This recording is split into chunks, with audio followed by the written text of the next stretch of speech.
You've hit play on the Screen Companion, a show about making your viewing time count.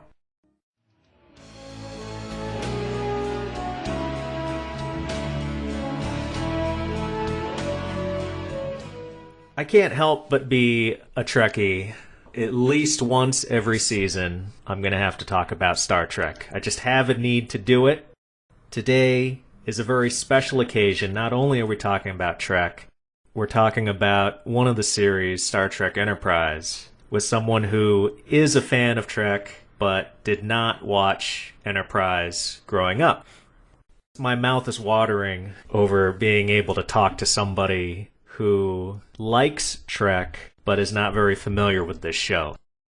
Let's start with, what is your relationship with Trek? How did you get into it? What do you like about it, etc.? Well, I remember watching it when I was really, really little. I think there was like a marathon of Star Trek, and my mom actually taped all the episodes on the VHS. I would watch these little bootleg tapes of Star Trek episodes. Specifically, I always watched Arena, which is the one where Kirk fights the Gorn. And that was when I was really, really little. It wasn't until I was maybe in like high school that I started watching Star Trek more. And that was because my mom also got, for Christmas one year, the first season of the original series. And I just sat down and watched. I would say it wasn't until I started watching the original series that I became much more of a fan than just, the casual, I've seen all the movies and like maybe a handful of episodes fan. Your mom was the real Trek fan in the house, and she got you into it? Her and my dad. They both watched it when it was on its original run.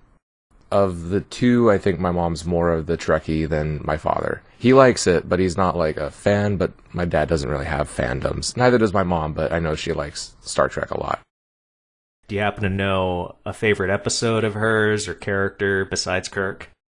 My mother's favorite episode of the original series is the Doomsday Machine. Ah! She, of course, likes Spock a whole lot. She's not the biggest TNG fan, mainly because I think a lot of it had to do with when TNG and Deep Space Nine especially TNG, were in their original run. It's not like they could consistently stay up and watch the show because they have kids.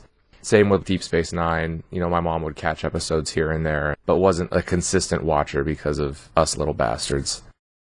With how dark DS9 can get, did that turn her off at all? I remember when I was talking to her a couple years ago about it, because I was starting to watch Deep Space Nine, or I was about to.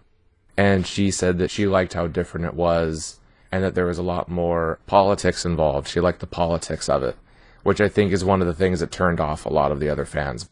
My mom's always been a pretty open arms Trek fan, although after Deep Space Nine, she doesn't really watch anything other than the movies anymore. Like, she didn't watch Voyager or Enterprise. Going back to 2001, when Enterprise premiered, it sounds like you were a fan, but not a uber fan, watching everything you could, which probably just means you have a more objective opinion about this stuff. Do you recall at all, back when they were talking about Enterprise, maybe what you thought about it when they said it was a prequel show, or did you pay attention to it at all?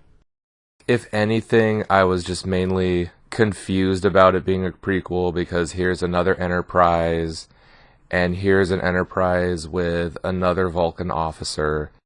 I think in the original series, Spock was supposed to be the first alien who was ever in Starfleet.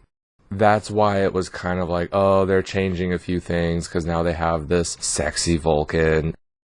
None of us watched it.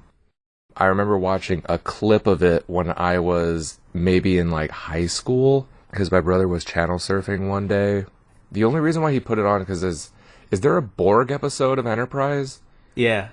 I think he read that online, that there was a Borg episode, and that's why he wanted to watch it. That episode is actually pretty tastefully done as far as continuity is concerned. I'd hope so. I mean, I think after watching this episode, the pilot, I will say that I guess like certain continuity issues that I had perceived, in a technical aspect, they're not the continuity issues that I thought they were. Sweet. Nice. Well, I remember back in 2001, before the show came out, back when we were getting our film and TV news from magazines, I was at a laundromat with my dad. So I was 12, 13, and we were waiting for the clothes to get done, and I was reading an article about it. I was just thinking, prequel? Why are we going backward? I would chalk that up to just me being a kid and not knowing any better, because I was there for the show when it premiered, and I watched it all the way through. It was my appointment viewing, so it has a special place in my heart because I had watched Trek since TNG with my dad, but Enterprise was really my show where I was making a point to always watch it. And by then, my dad's not a big Trek fan, so that was my thing to do. I identify with it the most. The first episode, Broken Bow, named after a place where there's a farm, and the opening shot, almost opening shot, is of a Klingon running through cornfield. What did you think of that visual? It was interesting just to see a Klingon on Earth. I don't remember them telling us exactly or around what year it's supposed to be. I know it's supposed to be about, 100 years after first contact? So that puts us about 100 or so years before Kirk and his buddies' adventures. I don't believe we have star dates yet, but they do mention some decades, and you get a sense from how old Archer is and that his father worked with Zefram Cochrane on the warp engine. You could kind of get a taste of the timeline. They don't say it in this episode, but later you find out that it's like 2150, 2152, something like that. Okay. I think for me it's one of those things where knowing how many, years before the original series, it is a little bit of a damper for me because I'm thinking, okay, well, this is what I remember from the continuity. With the way the episode ended, it makes me wonder how it got to the point it did with the Klingons, because I'm thinking that's going to be the end of the episode, is like, okay, like we're about to inadvertently start a war, It's just, that's what I was thinking it might be. Or at least it's going to be something where they're going to be mad at Starfleet for bringing back a disgraced warrior or something. The Vulcans are saying, hey, look, this is the scoop. You guys don't know how these things work. All the humans are just like, hey, man, stop holding us back, you pointy-eared devils. You pointy-eared bastards. Exactly. So it's just, the Klingon, it was just, I think any first contact with an alien species from the other shows, I'll say, is going to be a little jarring for me just because I'm going to assume that that's supposed to be the first time Starfleet has ever seen these people. Oh, it definitely is from the way it's done in the show. Okay. I'm always going to be wondering, like, wait a minute, like this is... Oh, like in the back of your head, you're going to be asking yourself, is this the first time? Is this the first time? Or just, are they going to stick with the canon? If I remember the episode correctly, in Balance of Terror, they mentioned that Starfleet had a war with the Romulans, but they never saw what any of them looked like until that very episode. So if Archer sees Romulans, then I'm going to be like, they've just rewritten the canon a bit. And if they try to explain it with, oh, I forgot what they looked like, or a memory wipe or something, it's a bit of a cop-out, but whatever, I can deal with it. Well, minor spoiler, the Romulans do factor into the show in the last season. And no, they are never face-to-face. They never see what they look like. And that's fine by me. The Romulans are always best in the shadows, those sneaky aliens. Let me back up and just give a little summary of it. This show, when it first came out, was just called Enterprise. Later, in an effort to help flagging ratings, they stuck Star Trek ahead of it. But Enterprise, first episode, Broken Bow, aired in September of 2001, like a week or two after September 11th. That's interesting. Mm-hmm. We have the Enterprise NX-01 on its maiden voyage must get a Klingon courier back to his homeworld in order to stop a potential civil war. That's it in a nutshell, but we have all these beautiful details.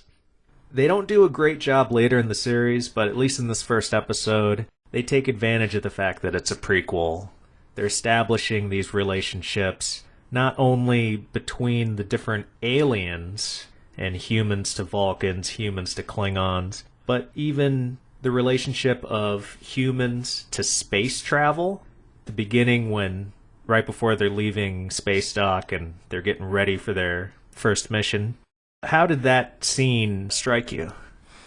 I genuinely liked that stuff in the episode where it's them discovering things for the first time. You know, when Hoshi's like, hey, is the ship shaking? Should the ship be shaking?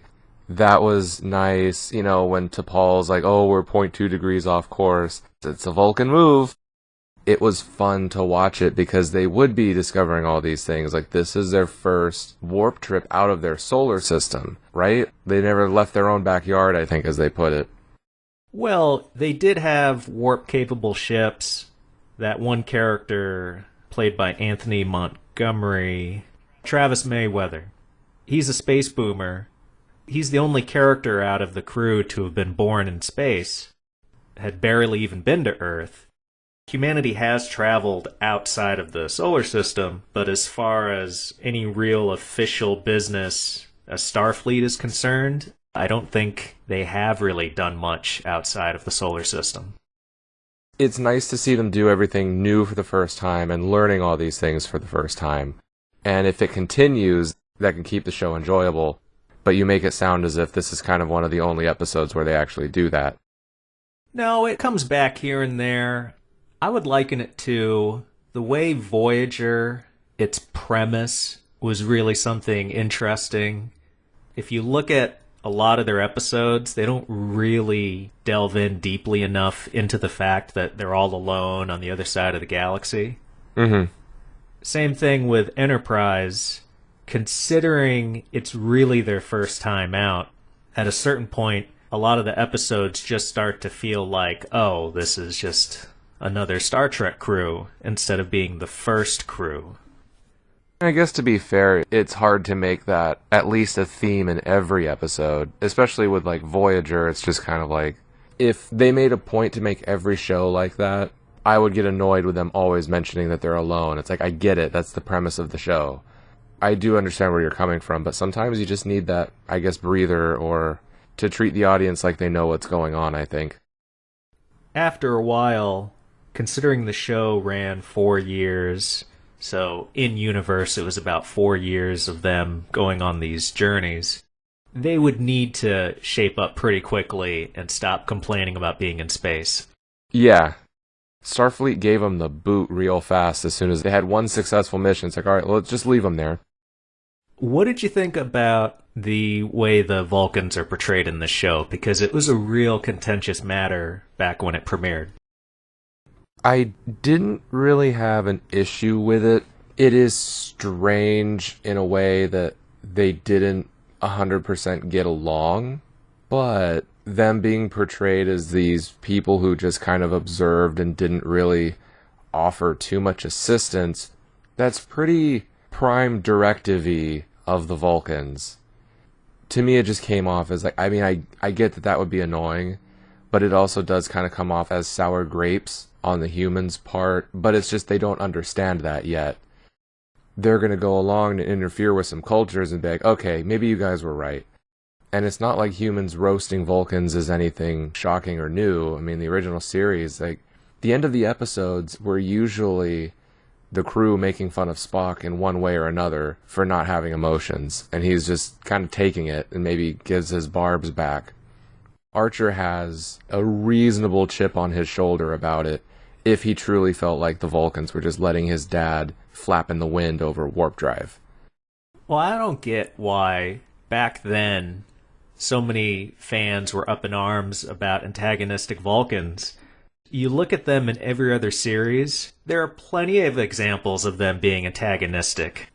Oh yeah, I mean, look at the Take Me Out to the Holosuite episode of Deep Space Nine. I just watched that a few weeks ago, and absolutely, that guy is a total jerk. He should not be in Starfleet. Yeah, Vulcans are huge jerks. It's been well established. Spock could be a pretty big jerk when he wanted to be, dude. Oh, yeah. Yeah, so... At best, they're aloof. At worst, they really think they're superior. And they let you know it. Enterprise did something that I think they should have done sooner, and they kind of did get the ball rolling with Deep Space Nine, which is when you have this utopian society where everybody loves each other, if you just keep portraying it that way, the franchise is going to run out of steam. And it did. The stories just started to repeat themselves in Voyager and unfortunately with Enterprise. This episode, it starts with a flashback where we see Jonathan Archer, the captain. He's a boy, talks about Vulcans as pointy ears. This kid already has a prejudice against aliens. Mm-hmm. If this was TNG, they wouldn't allow it. You wouldn't see that sort of interplay between a human and an alien species. Give them some road to travel. He starts with his preconceptions, and by the end of the episode, he's made some progress. He's still going to have some problems with the Vulcans, and T'Pol and him aren't going to get along on some issues. As the series goes on, we get to see these characters live with each other and start to get to that place where I believe they would have a utopia. These aliens would get along, but we got to find where that all starts. That's the interesting part of the show. That's one of the things I loved about Deep Space Nine. It wasn't always so rosy. You can kind of see the tensions of the cultures, just them being themselves. They just don't understand each other or agree all the time. I did like Archer's progress through the show, and I was hoping that if I were to continue this, it wouldn't be this night and day difference where all of a sudden he has just like the utmost respect for T'Pol, other than just maybe a plot point disagreement, you know? Oh, I'm happy to tell you, it takes about a couple seasons for them to really start to become besties. That's good to know. And even after they're friends, they still have a lot of disagreements.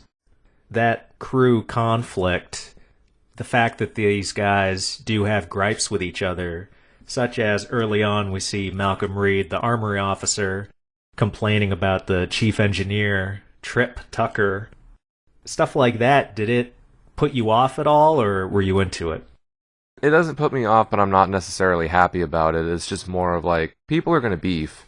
Space travel is not, or at least long-term space travel, I'll say, like Enterprise is not standard yet. It's not something where, do they even have a ship's counselor? Would they have thought of that at this point? I think that's a big help. If I were to continue, I do hope they kind of exploit that a little bit more. Because yeah, everyone always did get along in the other shows, except for like, Worf pissed everyone off at some point in his shows. Was there any particular standout scene in this show for you? I really did like the scene when Archer was talking to Saren and she was telling him what's going on and why the Klingon warrior was trying to get back to Kronos. And when she said like a temporal civil war or something. A temporal Cold War. Temporal Cold War, thank you. And Archer's reaction to that, to me, was priceless, because he was just kind of like, temporal? What? Like, because it's his first time hearing of this thing. He's like, distant future orders. He's obviously just kind of confused. And I kind of liked those moments where they had those times where it's just, they realize how fish out of water they are. Just like when Tucker and T'Pol were, I don't know where they were, because they were walking around and the next thing you know, they're just kind of sitting around almost in like an alien DMV. That alien mom was weaning her son off of the whatever he has to breathe for the first few years of his life.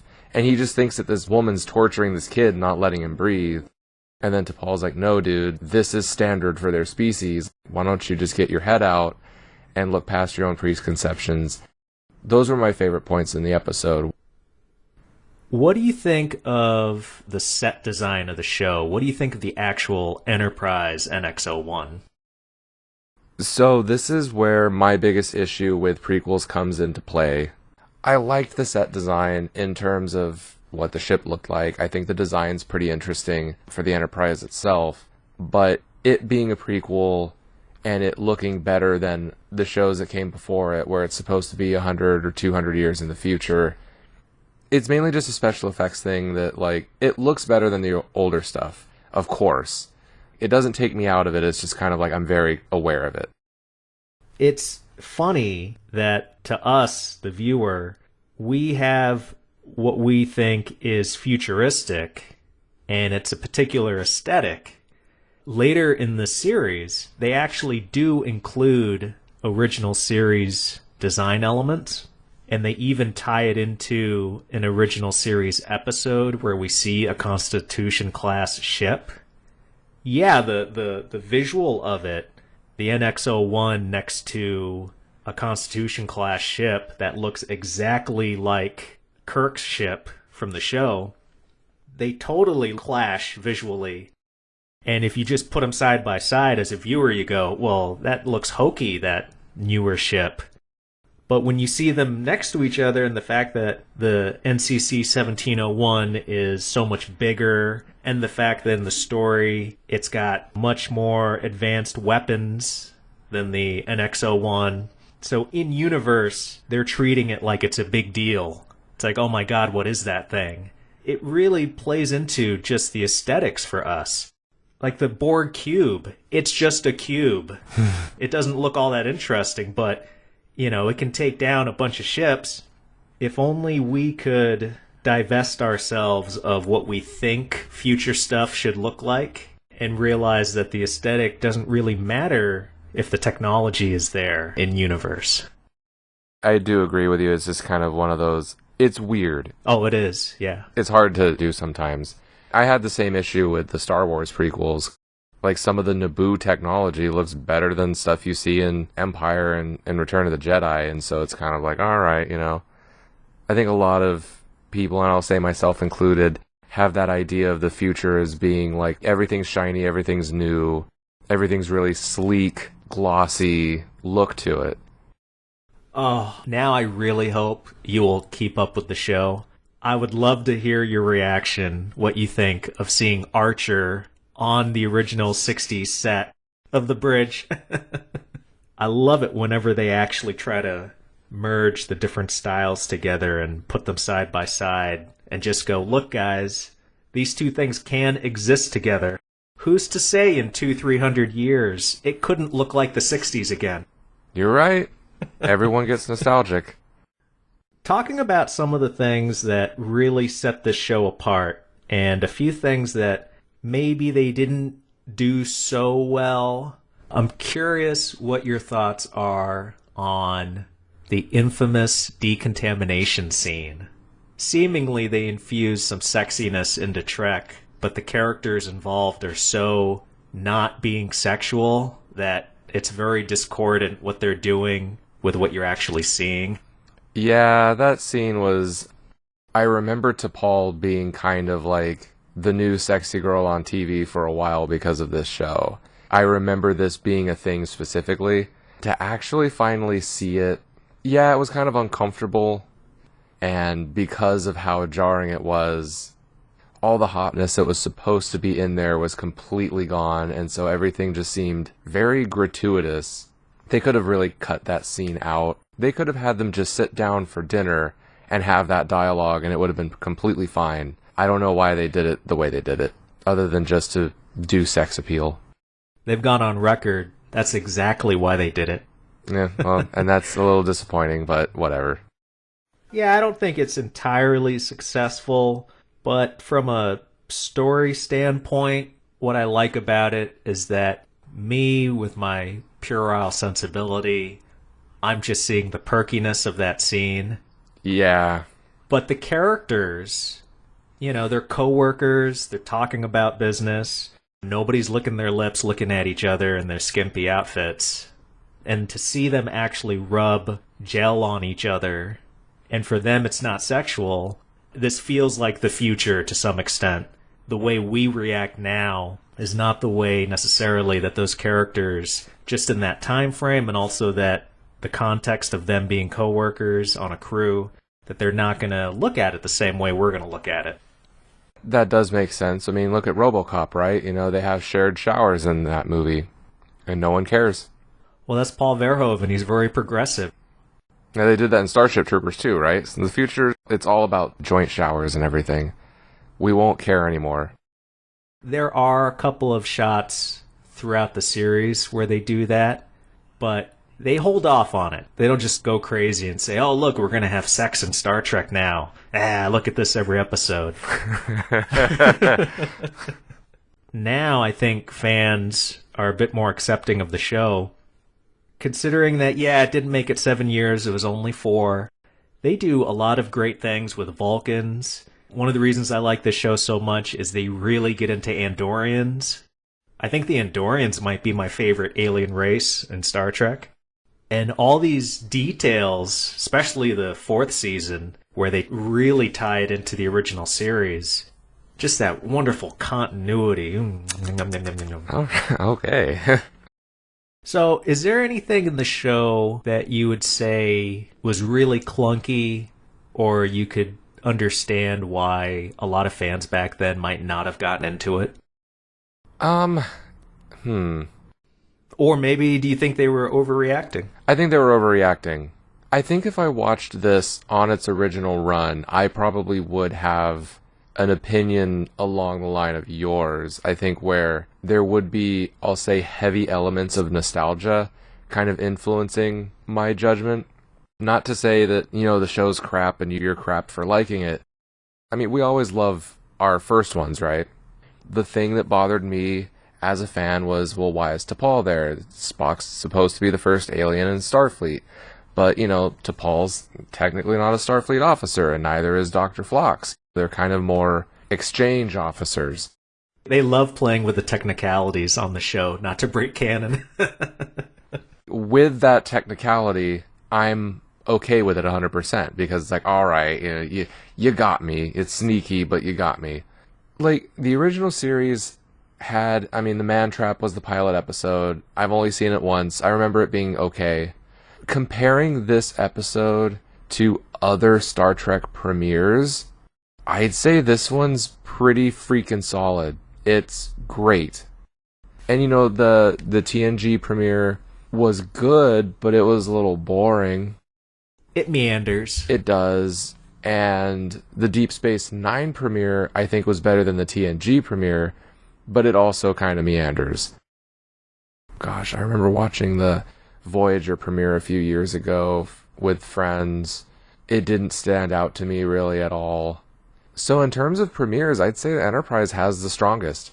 It makes me want to continue the show, but the thing that is going to hold me back from continuing is the knowledge that I'm in for a rough ride for 2 seasons.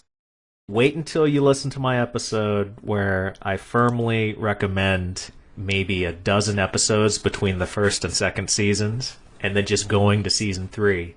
And you won't have any problem with the story, figuring out the continuity of just the show, because that's how problematic the first couple years are. A lot of it just feels like repetitive Voyager stuff. I am perfectly satisfied with being someone who does not have to watch. I'm not a completionist by any means when it comes to media. Yeah, if I could find a solid recommendation list, or if you could make one, I'll continue the show and get to the meat and potatoes of the 3rd and 4th, because they sound interesting. And if not for Stacy's scheduling problems, he was not into Trek at all, had never watched any Trek, and I actually got him started with Enterprise, and he loved it. You're a clever mastermind, Frank. Technically, my first Trek was Wrath of Khan. Brilliant Trek. Oh, yeah. Especially for like a 6-year-old. Oh, no, 4. I was 4 watching Chekhov get that slug in his ear. Oh, it was so scary. Yeah, like I did not watch that movie in its entirety until I was much older. Well, as we gear up for landing this bird, even though I did say that the first couple seasons are really rocky for Star Trek Enterprise, because to me, the franchise ended in 2005 when this show ended. I actually liked Star Trek Beyond. I thought that was a pretty good one. It was a fun movie. Yeah, a little too late, being the 3rd one, but... So, because I like the crew so much, even some of the worst episodes of Enterprise, I'll still watch those bad episodes, because as just a sci-fi show, it's fine. But in terms of Star Trek, it's not awesome. But the crew is so likable, it's like seeing old friends. And yeah, a lot of that is probably nostalgia. And in other shows, if you like the characters, it usually means you can accept some of the plot not being so great at times. It's going to be a tough one for me to continue this, because I've seen all of the original series, TNG and DS9. If we're being very honest with each other, have you seen all of TNG, Frank? Yes, I have. Okay. That first season is probably one of the worst seasons of television I have ever seen. Wow. The first season is awful of TNG. It has maybe 2 genuinely good episodes.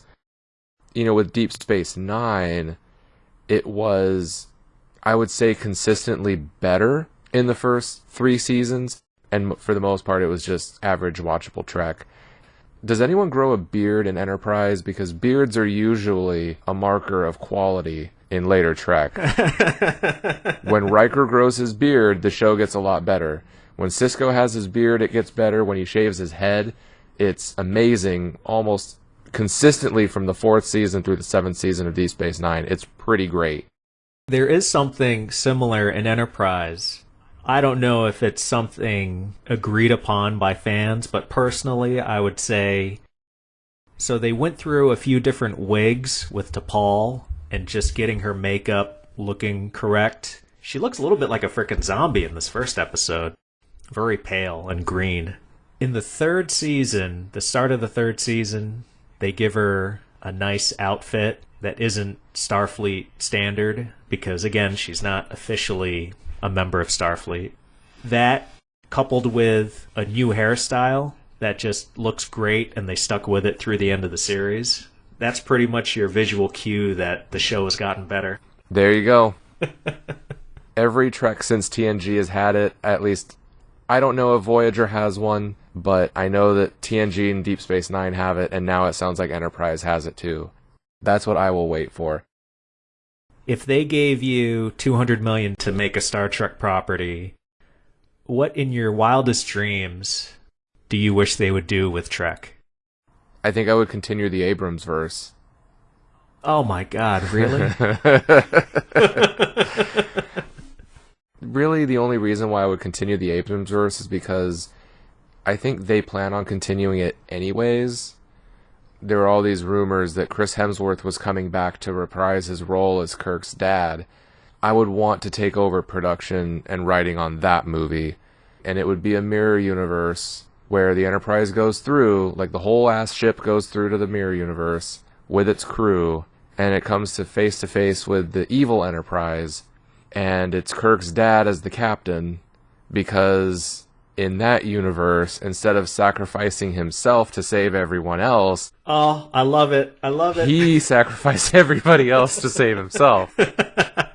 So, like, he doesn't have a wife and kid that's Kirk. You have James T. deal with his father issues and finally having his dad back. Maybe he gets manipulated, but Spock's like, hey, dude, don't drink the Kool-Aid. And then he has to kill his dad to save the universe because not so much the mirror universe, but now George Kirk knows about the good universe and wants to take that over and knows that everyone's a cream puff. Obviously, you have to give the mirror universe Enterprise much better weapons so that a ship of the same size can still be a really big threat to our Enterprise. Well, and it would make sense because they would be so militaristic that they would develop their weapons more. Exactly, and so I think you could really do something interesting with that.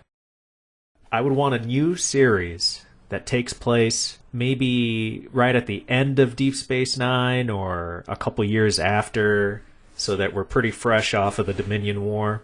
And I would want it to start with a text crawl or just one title card that says, everything that happened after Enterprise does not exist. Oh my goodness. So we start with the continuity with Deep Space Nine, or I guess technically Voyager would have taken place after DS9, right? But anyway, I wouldn't want to do it 200 years after that, because the future's the future. We don't need to go even further into the future. Yeah. Disavow everything after Enterprise. And it's funny that even in the Abrams universe, Enterprise is part of canon. Yeah, it is.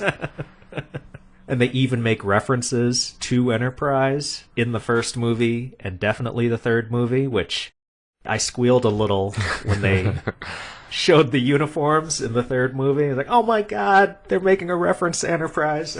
That's funny. But do a new show and fill in the gaps. I think in the way that this show does when it's really good, it fills in some continuity. All the questions that you can have about the universe. I'd like to see them more getting into the economy of the Federation when it seems like half the planets don't use money and the other half do. It's like, well, how do you fit those two together? Yeah. And not set it on a starship, on a Federation ship. Have it on a trawler or some other ship that isn't part of the Federation so we can just see how everybody else lives, because it seems like from the series, everybody is in Starfleet. It does, yeah, so that you just want like a civilian job show. As much as I like the idea of the utopia that the show presents, I don't like that it seems the only way they achieved it is by having everybody become homogenous and seem to only have one goal in life, and that's how they achieved their goals, is by saying, well, we all want the same thing, so it's great. I guess you're right, yeah. I mean, yeah. Not that I would want to tear that down. No, let's maintain it, but just make it a little more believable and just show how other people exist. If you have a slightly different ideology, how do you coexist with people in Starfleet? And how do you have a life if you don't know space travel very well? Because so much of their lives seem to be about traveling in space. What if you're afraid of space? What do? You stay on Earth. What if there are more Barclays out there? Barclay's a great dude. I loved the Barclay episodes. He's that example of what I'm talking about. He does not fit the mold very well, and if I'm anybody on that crew, I'm probably going to be Barclay. Yeah. I'm making mistakes. I'm not the smartest guy on board. He really was like the perfect self-insert. And I like that they made him kind of like this weenie of a man, because like I think that everyone who watches the show would think, oh, I'll be like a Kirk or a Riker, someone really cool and action-packed. And it's just the show telling you, like, no, you'd be this guy. You're going to be balding, boring Barclay. And isn't it telling that he's one of the few characters to show up in multiple series, and he shows up in First Contact? Well, people like him, and I don't blame them. He's pretty great. Give me what you would say to somebody who's a prior fan of Trek as far as watching this show. I would just have to be honest with my experience and say the pilot episode is solid. I would tell them, it's not as bad as everyone has made it out to be. However, when you have the option, skip the intro. Oh, right. I shouldn't have forgotten about that. So what did you think of the theme song? Terrible. I did not like the theme song, and I actually did a little bit of reading up on it. And I guess it's a theme song for Patch Adams that has been reworked in order to be the theme for Star Trek Enterprise. I'm hearing the song and I'm thinking like, oh man, I knew about the song beforehand because it's just kind of a joke online. When I'm watching the credits, I'm just kind of like, wait, Diane Warren wrote this? What? And it's not a good song. So yeah, if I continue the show, I'm definitely skipping that intro. I mentioned T'Pol's hairstyle changes, and that's when you know the show is good. But at the same time that her hairstyle changes, they actually changed the theme song to be up-tempo, and so it kind of sounds like a karaoke version. That's even worse. It is even worse, but don't let that stop you from watching it. I like the feeling of the theme song, and I think the montage is really effective. The theme of seeing explorers throughout human history up until the first NX-01 ship. Those lyrics take me out of it. I wish it was just the music and not the singing. Yeah, I think the singing, it's very jarring. I don't mind it being like more of a soft rock song. It was just the singing was very strange. And a really good Rod Stewart impersonator. Yeah, it's just, yeah. Yeah, real good.